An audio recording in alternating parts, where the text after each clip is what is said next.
liebe das Handwerk.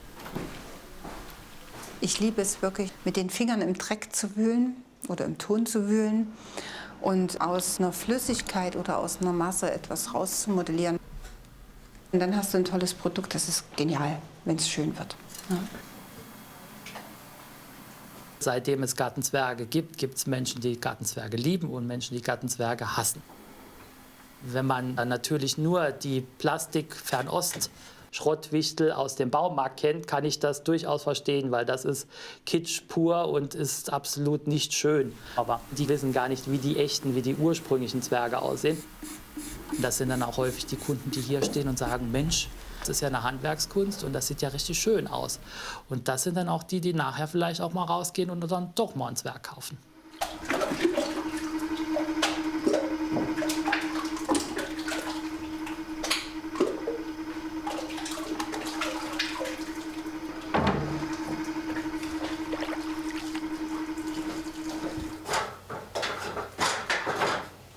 In diesem Lager in Gräfenroda in Thüringen warten hunderte Formen darauf, endlich von Helmer Ortmann ausgewählt zu werden. Jede Form und manchmal noch ein paar Formen zusammen ergeben einen echten tönernen Gartenzwerg.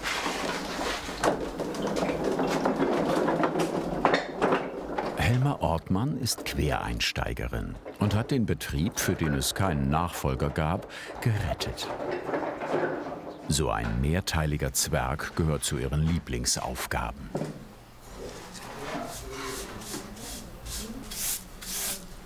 Das hier ist Zacharias der Zapfenpflücker und das ist sein Kopf. Zacharias der Zapfenpflücker ist eine Form von 1910, ist die Originalform und das ist eine der wenigen Figuren, die wir aus dieser Epoche noch haben und die wir aus vielen, vielen Teilen zusammensetzen können. Also der erste Fallstrick ist, wenn ich den Ton eingieße, muss die Form überall dicht sein. Wenn mir die Form ausläuft, kann bei so einer alten Form auch sein, muss ich sehr schnell reagieren und das abdichten.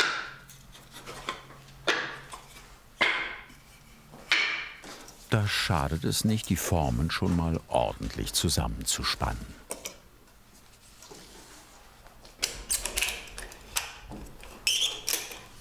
Der zweite Fallstrick ist, wenn ich das dann ausgieße und ein Unterdruck entsteht in dieser filigranen Figur, kann es passieren, dass mir das eine Teil komplett zusammengezogen wird. Oder aber es bleibt flüssiger Ton drin beim Auskippen, das ich nicht so richtig gemerkt habe. Und dann habe ich einen Tonsee da drin und die Form, die trocknet und trocknet nicht oder die Figur trocknet und trocknet nicht und ich bekomme einen Brei raus. Der Brei oder vielmehr der Schlicker wird heute frisch angerührt und besteht aus Wasser und fein vermahlenem Ton.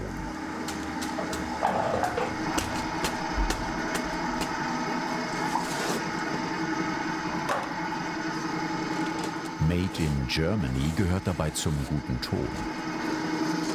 Der ist jetzt aus dem Westerwald. Früher kam er ja hier aus der Region. Und wir sind froh, dass wir den immer noch aus Deutschland beziehen können.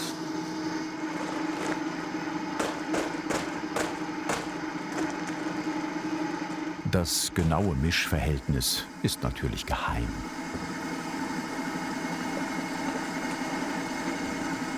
So ein großer Bottich reicht für viele Zwerge. Für wie viele genau? Gute Frage. Wir haben den mal ausgeschöpft. Ich muss mal kurz überlegen. Kleinen Moment mal, ich rühre mal noch ein bisschen, dann fällt es mir ein. Jetzt so in der Größe 40 cm Zwerg würde ich mal vermuten um die 150 bis 200.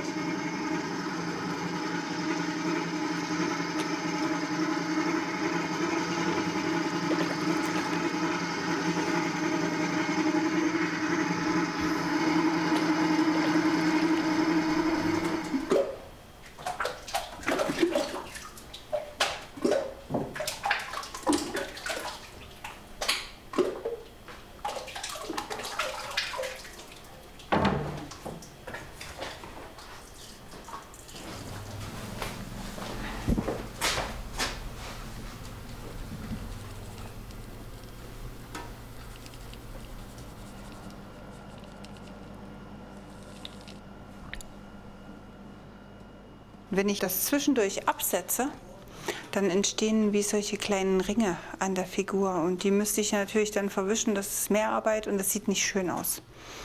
Und was auch noch wichtig ist, dass ich gut vorankomme, die brauchen alle ungefähr die gleiche Trocknung. Also sprich, das ist jetzt der Kopf, Körper, Arm, Beine. Alles muss jetzt in einem gegossen werden.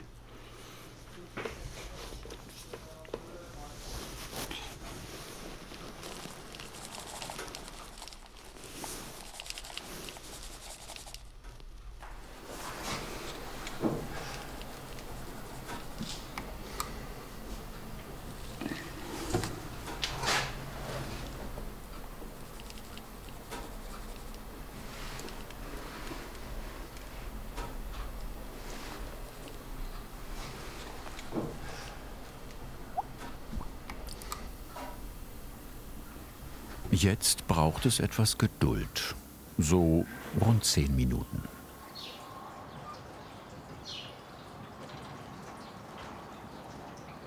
Der Daumen kommt ins Spiel. Jetzt teste ich mal aus, wie stark die Wandung inzwischen geworden ist, weil der Gips, der hat ja jetzt mit Ton die Feuchtigkeit entzogen.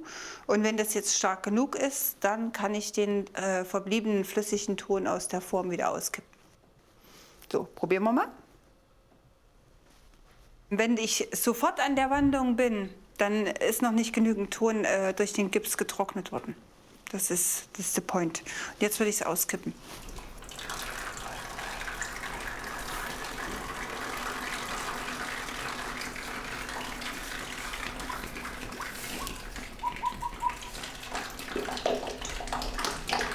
Hat gekluckert. Schönes Geräusch, ja, aber nicht schön für mich. In der Form kann jetzt einfach drin sein, dass der Bauch eingefallen ist oder der Rücken. Ja, also Bauch, Gewölbe, Rücken ist relativ flach und gerade dort, wo der Rücken ist und wenn es dann Unterdruck gibt, dann ist das ist ja wie ein flaches Gewölbe, ja, und dann zieht es das runter und ja, das kriege ich dann auch nicht mehr auseinander. Dann muss ich das nochmal gießen.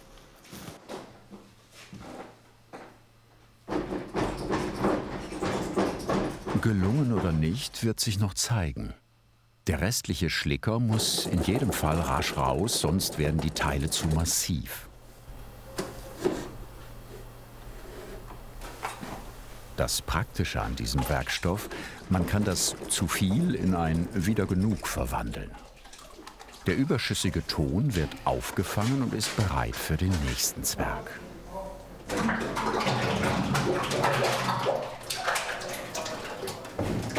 Ein bisschen davon braucht aber auch Zacharias noch. Also hier haben wir die ganzen kleinen, feinen Teile der Figur. Da haben wir eine Hand, der Zwerg hat eine Zigarre und 3 Teile, die hier drin sind. Das und das. Das ist das Zapfenpflückwerkzeug. Ja, und das muss dann alles zusammengesetzt werden.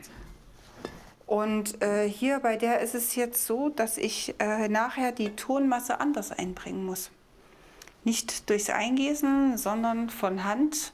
Und das ist tatsächlich mit die heikelste Form, diese ganzen kleinen filigranen Teile daraus zu bekommen. Gräfenroda ist der Geburtsort des Gartenzwergs.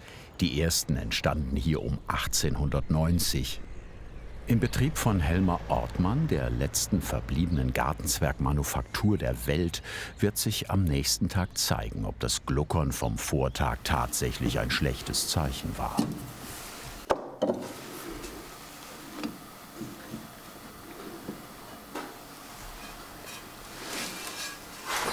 Hat geklappt. Sehr schön. Ich bin sehr zufrieden. Also die untere Seite, die jetzt noch versteckt ist, die sollte rein theoretisch gut aussehen. Und tatsächlich ist hier diese flache Stelle von der Figur die gefährliche, die, wenn ein Unterdruck entsteht beim Auskippen des Tones, dass hier wir eine Wölbung reinbekommen und es die Figur zusammenzieht. Und das sieht gerade echt gut aus. Es hat auch eine schöne Stabilität. Es scheinen sich keine Sehnen gebildet zu haben in der Form, in der Figur. Und von daher gucken wir mal und formen es jetzt ganz aus.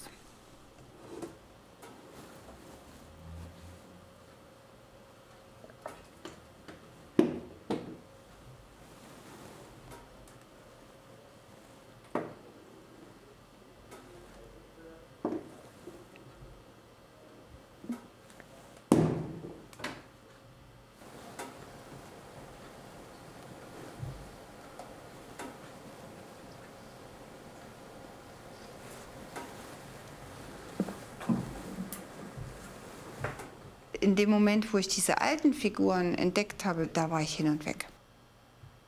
Man sieht das ja auch, ne? Das ist so viel Arbeit, die dahinter steckt und vor allen Dingen schon so viel Arbeit, die davor auch schon war von den Modelleuren.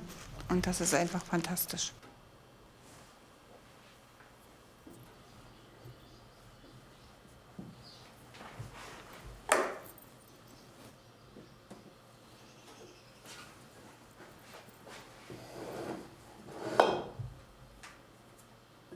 Ja, hier ist jetzt was schiefgehauen.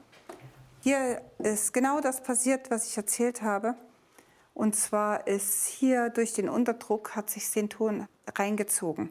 Also eigentlich muss die Sohle ja so gerade sein.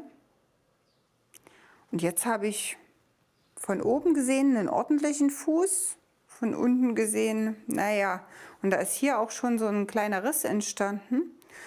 Der Ton ist feucht, ich kann das noch korrigieren.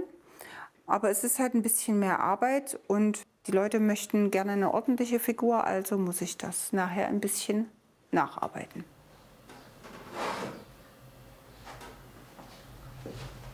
Und das macht sie an ihrem Lieblingsarbeitsplatz. Ganz hinten in der Werkstatt.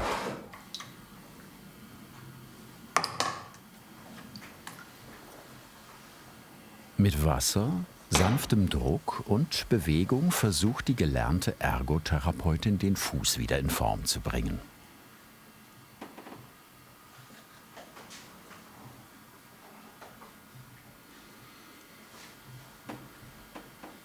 Das gelingt ziemlich genau halbwegs. Und hier vorne komme ich natürlich nicht um die Kurve drum, also muss ich mir jetzt was anderes einfallen lassen, wie ich das hochbekomme. Und das wird jetzt darauf hinauslaufen, dass ich wie beim Chirurgen einen Schnitt setzen muss, den ich dann wieder zusammen modelliere. Ne?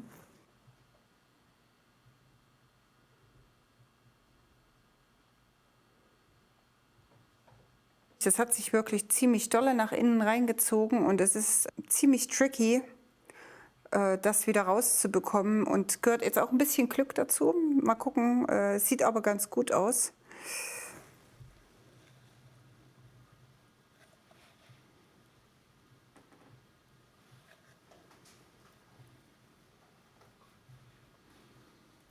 Die Operation läuft gut. Ein etwas festeres Tongemisch wird den Eingriff verdecken.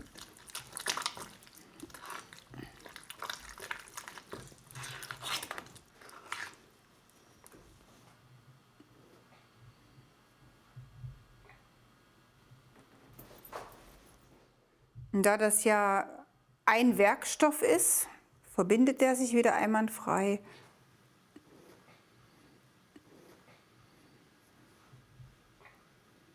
Was aber auch noch gut ist, wenn hier in dem Fuß immer hier hinten so ein Loch drin ist, dann kann man in die Erde einen Stock stecken und auf den Stock den Zwerg draufstellen. Und dieses Loch, das geht bis in den Oberkörper rein. Und damit ist die Wahrscheinlichkeit, dass so ein großer Zwerg auf so kleinen Füßen umfällt, relativ gering.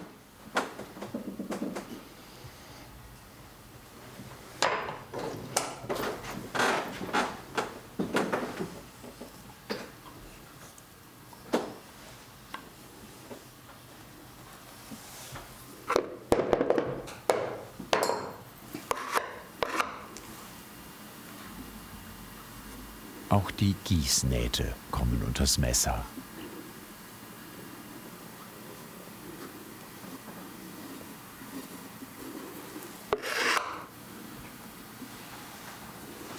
Helma Ortmann hat schon immer gerne mit Ton gearbeitet und eine Zeit lang in der Denkmalpflege Stuck restauriert. Als sich dann vor 5 Jahren die Chance bot, den Traditionsbetrieb Philipp Griebel zu übernehmen, hat sie es einfach gemacht und nicht bereut.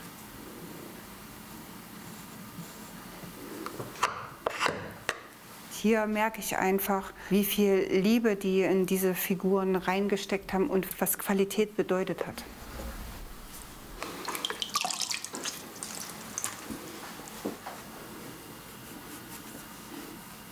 Ich möchte natürlich, dass es überall schön gleichmäßig aussieht.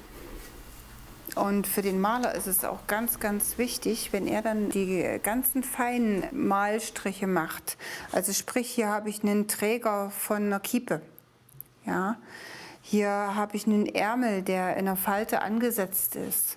Und je besser ich das ausgearbeitet habe, umso akkurater kann der Maler arbeiten.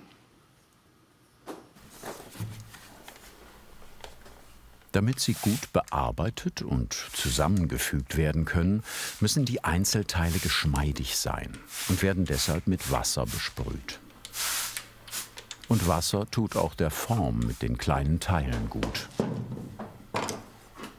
Hier kommt wieder der etwas festere Tonschlicker zum Einsatz. Bei der Form muss man anders vorgehen, weil die ganzen kleinen Teile sozusagen keinen Eingießtrichter haben.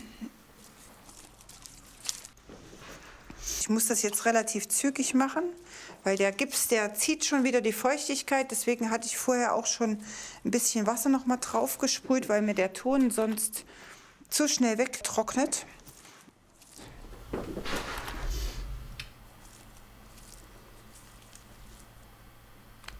Dann werden meine Teile nicht gut. Und es quetschert nicht überall hin. Also der Ton, der drückt sich dann nicht überall hin. So.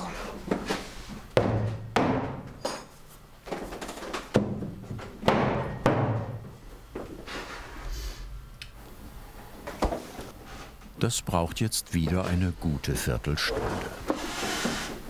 In der Zwischenzeit soll der Zwerg schon mal auf die Beine kommen.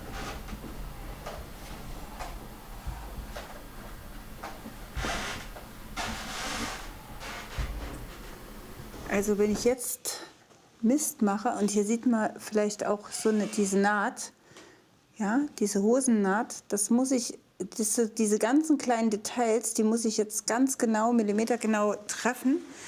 Ich muss mir das ausrichten, dass die Beine akkurat stehen. Der Zwerg, der soll ja zum Schluss, also ich kann es jetzt noch nicht wegnehmen, aber der soll ja frei stehen. Und jetzt habe ich es schon gut ausbalanciert bekommen. Jetzt nehme ich das noch mal weg. Ganz vorsichtig, ohne dass es hoffentlich wackelt. Genau. Und jetzt kann ich den Schlicker hier unten ranmachen.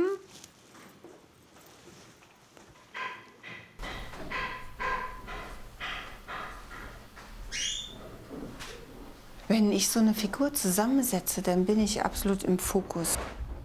Dann kann ich da komplett abschalten.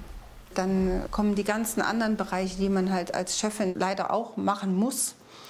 Die rücken dann ganz weit im Kopf nach hinten und dann bin ich in meiner Welt auf jeden Fall.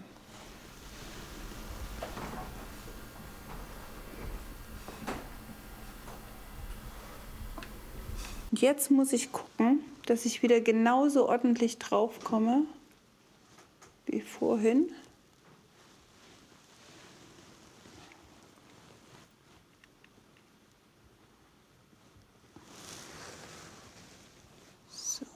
Die Seite sieht gut aus.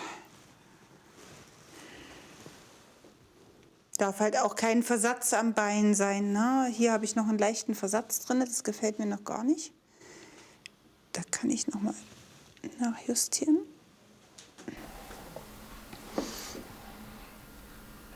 Auch wenn es die schwierigste Situation ist mit den Beinen, aber ich liebe es eigentlich, wenn der Zwerg plötzlich entsteht.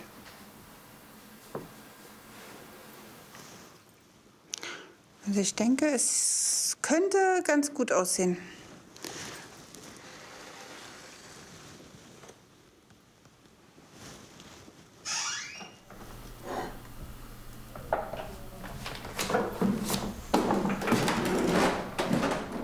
Damit Damit die Konstruktion durchhält, sucht sich Helmer Ortmann ein paar Formen zusammen, um den Zwerg zu unterstützen. Auf die Beine wirkt ja durch den Anbau aller anderen Teile noch mehr Gewicht und Zacharias soll ja nicht in die Knie gehen.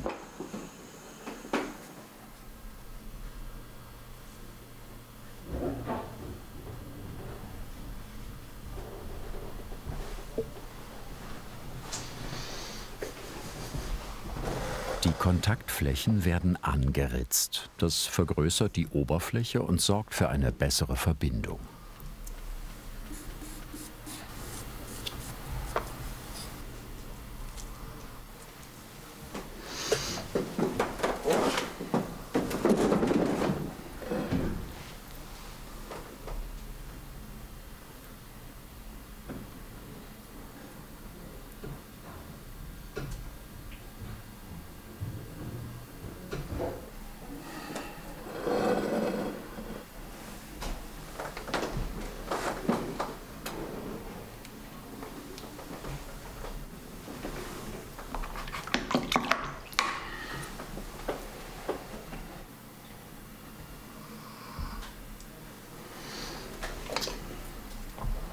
Die Haare, die Wimpern und Augenbrauen und auch der Bart sind handgezupft, also individuell ausgearbeitet.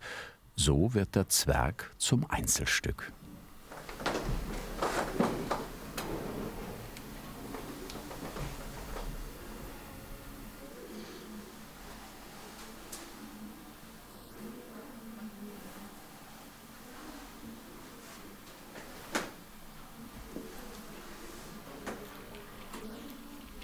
Und man sagt auch, dass diese Figuren aus Ton beseelt sind und dass Plastikgartenzwerge nicht beseelt sind.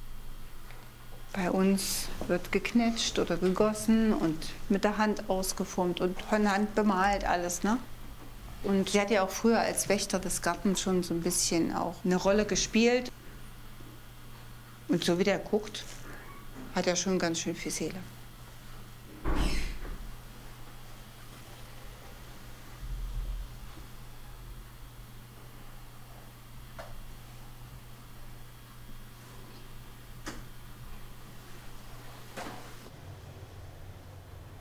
Nach dem Trocknen geht es in den Ofen. Hier warten bereits möglichst viele Kollegen präzise gestapelt, denn der Brennofen zieht ordentlich Strom.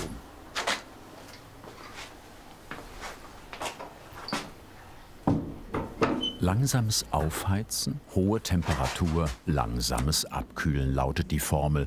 Und das dauert locker einen halben Tag.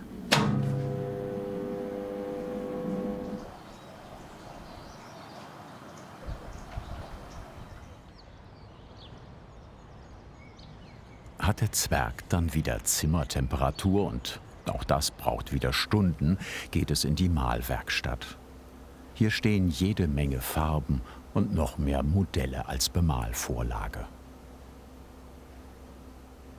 Diese Werkstatt ist das Reich und das Heiligtum von Sven Berra.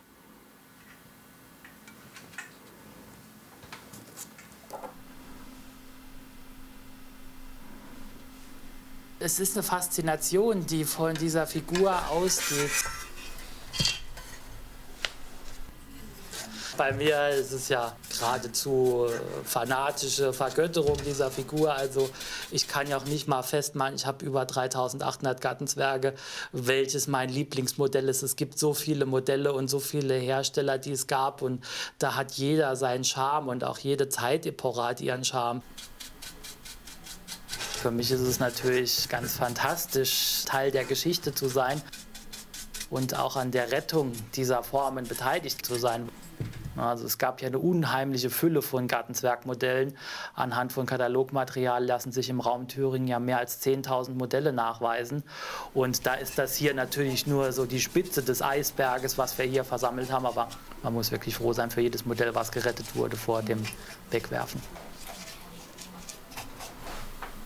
Die Farbkombination für Zacharias kennt Sven Berra wie für so viele Zwerge auswendig.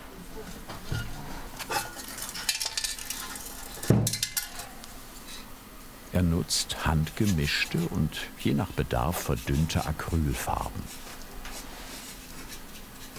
Die Reihenfolge richtet sich nach der Trocknung. Die Augen zum Beispiel bekommen nach dem Weiß noch Blau für die Iris, später Schwarz für die Pupille und noch später wieder Weiß für den Lichtpunkt.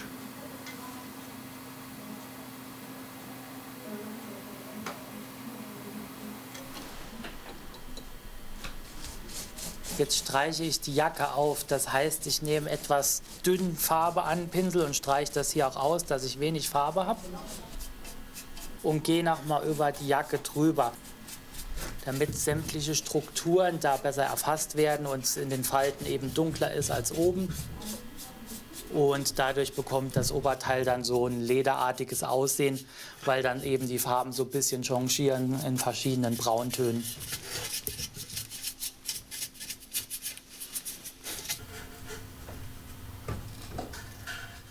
Viele Farben, viele Pinsel, viel Geduld braucht so ein Zwerg, bis er gut aussieht.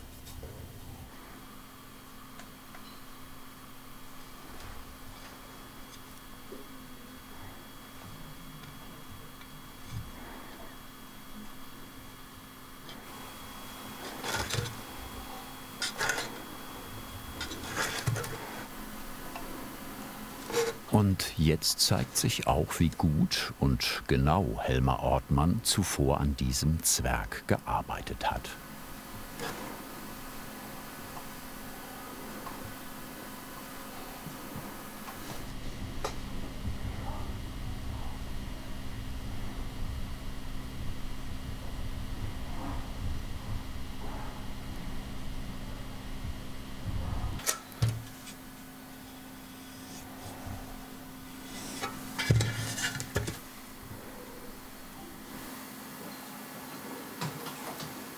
Ja, der Moment, wo dann die stumpfe Tonfigur ihre Farben bekommt und wenn die Augen gemalt werden und die Pupillen reinkommen. Das ist natürlich immer ein magischer Moment, wenn dann die Figur eben zu leben beginnt, ne?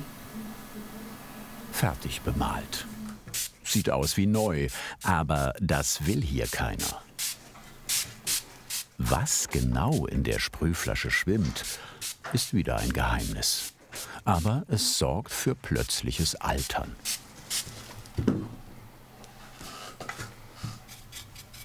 Jetzt geht es darum, dass ich diese neuen, frischen Farben noch mal so ein bisschen nachdunkle. Und das wird auch so partiell gemacht, also dass der an manchen Stellen dunkler, an manchen Stellen heller ist, damit es eben aussieht, als wäre es eine Bemalung, die über die Jahre schon gealtert ist. Weil der Gartenzwergsammler, der sowas kauft und schon antike Gartenzwerge hat, da soll er natürlich nicht rausstechen und nagelneu aussehen, sondern soll so aussehen wie die anderen, die er schon hat, gealtert eben.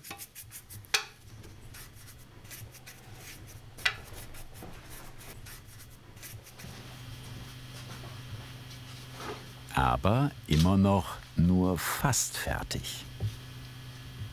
Die Chefin wirft noch den Kompressor an und zieht die Spritzpistole. Eine Schicht seidenmatter Klarlack macht Zacharias den Zapfenpflücker endgültig wetterfest. Ihn und auch sein Zapfenpflücker-Werkzeug.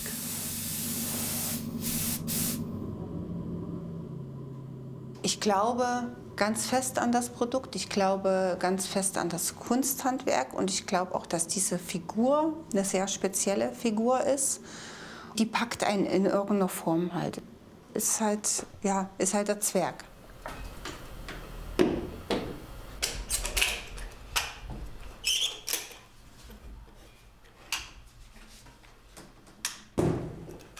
Fasziniert dich Handwerkskunst genauso wie uns? Dann jetzt den Kanal abonnieren und keine Folge verpassen.